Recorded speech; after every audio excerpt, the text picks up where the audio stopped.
নমস্কার বন্ধুরা, আমি পূজা মাই কুকিং মাই ওয়ার্ল্ডে তোমাদের সবাইকে স্বাগত। আশা করছি তোমরা সবাই অনেক ভালো আছো। আজকে আমি তোমাদের সাথে কোনো রকম রেসিপি শেয়ার করছি না। আমি আজকে তোমাদের সাথে শেয়ার করব আঙুরকে কিভাবে শুকিয়ে এরকম কিশমিশ বানিয়ে 1 বছর সংরক্ষণ করে কিন্তু তোমরা রাখতে পারবে।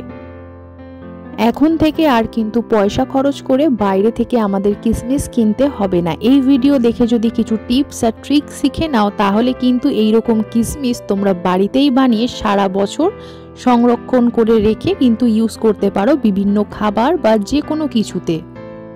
তো চলো জেনে নেওয়া যাক বাড়িতে আমি কিভাবে আঙুরকে শুকিয়ে কিশমিশ তৈরি করলাম।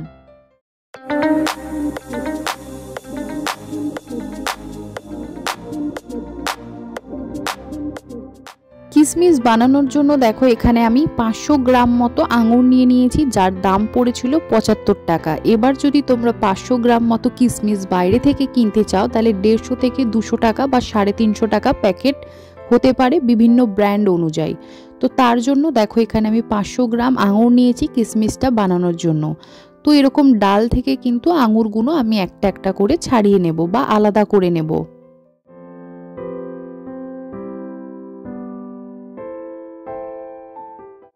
আমি এখানে কিন্তু প্রত্যেকটা আঙুর ডাল থেকে ছাড়িয়ে নিলাম। তোমরা চাইলে নাও ছাড়াতে পারো, ডাইরেক্ট কিন্তু ভাপিয়ে নিতে পারো জলে।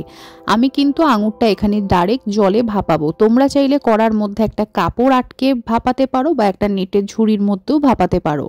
আমি কিন্তু এখানে আঙুরটা ভাপানোর জন্য সামান্য একটুখানি হলুদ আর নুনটা ব্যবহার করছি। সেটা কেন ব্যবহার করছি সেটাও তোমাদের সাথে আমি শেয়ার করব।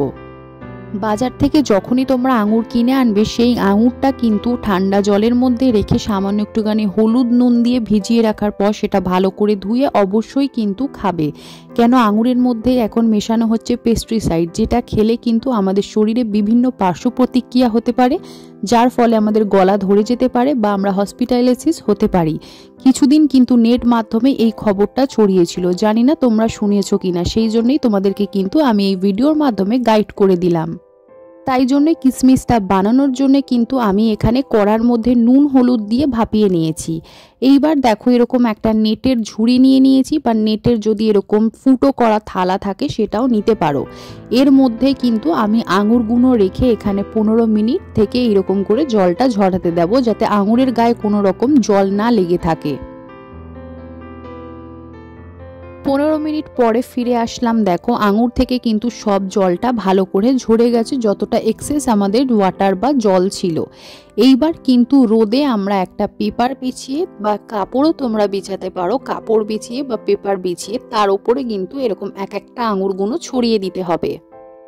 বাইরে যা রোদ উঠেছে এই আঙুর থেকে কিন্তু কিশমিশটা 5 দিনেই তৈরি হয়ে গেছে। তো তোমাদেরকে কিছু আমি ছবি দেখালাম, ফার্স্ট ডে, সেকেন্ড ডে আর থার্ড ডে, মানে আমার 4 দিনেই কিন্তু আঙুরটা পুরো এরকম শুকিয়ে কিশমিশের মতো হয়ে গেছে। তাই আঙুর যখনই কিশমিশ বানাবে চেষ্টা করবে একদম কড়া রোদে বা ছাদে জানলার দিকে, যেখানে সব থেকে বেশি রোদ আসবে সেখানে দেওয়ার জন্য। তো এইবার দেখো প্রপার কিশমিশটা কিন্তু তৈরি হয়ে গেছে আমার 5 দিনে। আমার টিপস আর ট্রিক্স ফলো করে যদি বাড়িতে এরকম কিশমিশগুলো বানিয়ে নিতে পারো তাহলে বাজার চলতেই কিন্তু এরকম রাসায়নিক জিনিস বাড়িতে আনতেও হবে না। খুব সুন্দর প্রপার পিওর একটা কিশমিশ বাড়িতেই বানিয়ে নিতে পারবে। তো দেখো কিশমিশটা কত সুন্দর হয়েছে, তোমাদেরকে আমি দেখিয়েও দিলাম ভেঙে। এইভাবে কিশমিশ বানালে কি যেমন পয়সাটাও বেঁচে যাবে, খুব কম প্রাইসের মধ্যে বাড়িতেও হোমমেড কিন্তু একটা নির্ভেজাল জিনিস বানিয়ে নিতে পারো।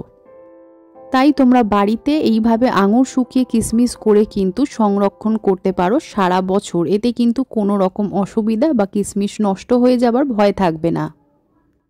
কিশমিশগুলো কত সুন্দর হয়েছে সেটা কিন্তু দেখেই তোমরা বুঝতে পারছো। কোনোভাবেই কিন্তু মনে হচ্ছে না যে বাড়িতে আমি কিশমিশগুলো বানিয়েছি, পুরো মনে হচ্ছে দেখো দোকান থেকে কিশমিশগুলো আমি কিনে এনেছি। তো বন্ধুরা আজকে আমার এই ভিডিওটা তোমাদের কেমন লাগলো, যদি মনে হয় খুব হেল্পফুল লেগেছে ভিডিওটা তাহলে কমেন্ট করে কিন্তু তোমাদের মতামত আমাকে জানাতে পারো। আমার ভিডিওটা এতক্ষণ দেখার জন্য তোমাদের সবাইকে ধন্যবাদ জানাই। নিত্য নতুন রান্নার টিপস বা ব্লগ ভিডিও পাওয়ার জন্য কিন্তু এখনই আমার চ্যানেলটা সাবস্ক্রাইব করে পাশে থেকো। দেখা হচ্ছে নতুন কোনো ভিডিও নিয়ে। ভালো থাকবে।